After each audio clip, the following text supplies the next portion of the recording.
ایک آدمی محمود غزنوی کے پاس نا اپنا کیس لے کے آیا، مدعی بن کے آیا۔ اس نے کہا بادشاہ میرا کیس بڑا نرالا ہے۔ بادشاہ سلامت نے کہا وہ کس طرح؟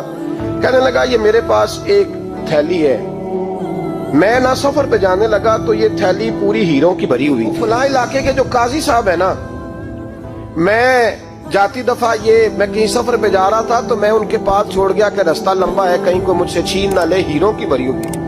کچھ دنوں کے بعد میں واپس آیا ہوں، قاضی صاحب نے مجھے تھیلی واپس کی ہے تو اس میں ہیروں کی بجائے کھوٹے سکے نکلے۔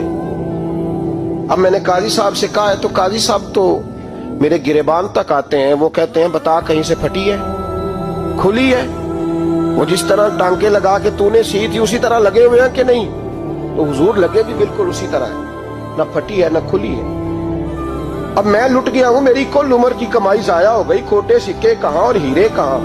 تو مہربانی کریں اور آپ کی بارگاہ میں اللہ رسول کے نام پر حلف دیتا ہوں کہ میں ہوں بالکل سچا۔ محمود غزنوی کہنے لگے تو جا، تھیلی چھوڑ جا، اور جب میں تجھے بلاؤں گا پھر دوبارہ آنا۔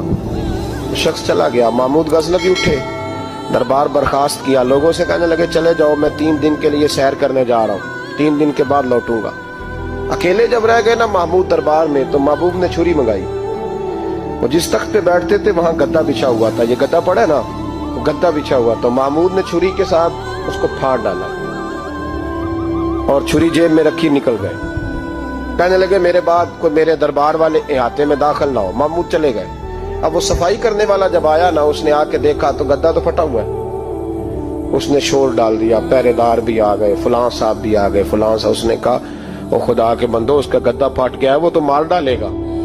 اس نے کہا تھا سوائے صفائی اور نگرانی والے کے دوسرا آئے کوئی نہ، اور یہاں آیا بھی کوئی نہیں، پہلے دن ہی پھٹا ہوا ہے تو لٹکا دے گا سب کو، کیا کریں؟ شور ہو گیا، سارے دربار کے ملازمین اکٹھے ہو گئے۔ ایک بندہ بولا، کہنے لگا فکر نہ کرو، میں کیسے بندے کو جانتا ہوں، اس طرح سیے گا کہ جس نے پھاڑا ہوگا اسے بھی پتہ نہیں چلے گا کہاں سے پھٹا تھا، ایسا بہترین رفو کرے گا کہ پتہ بھی۔ اس نے کہا یار ہم سارے 1 مہینے کی تنخواہ دیتے ہیں، تو بندہ بلا۔ وہ بلا لیا اس کو، اس کا نام محمد رفو گر تھا۔ وہ آیا، اس کو گدا دکھایا، اس کا یار اس طرح سینہ پتہ نہ چلے۔ اس نے کہا فکر ہی نہ کرو، میں بڑا کاریگر ہوں۔ بڑے بڑے کاریگر لوگ نہیں ہمارے ملک میں پائے جاتے، کوئی نشان چھوڑتے ہیں پیچھے؟ بڑے احمد رفو گر کہنے لگا اس طرح سیوں گا کہ پھاڑنے والے کو بھی پتہ نہیں ہوگا، پیسے لے یار تو سی دے۔ اس نے سی دی، اگلے شام ہی لا کے بچھا دیا گدا۔ تیسرے دن بادشاہ سلامت آئے، آ کے پہلی نظر گدے پہ ڈالی۔ اس نے بلایا سب ملازمین کو، کہا کس نے سیا ہے؟ کہا جناب کیا ہوا؟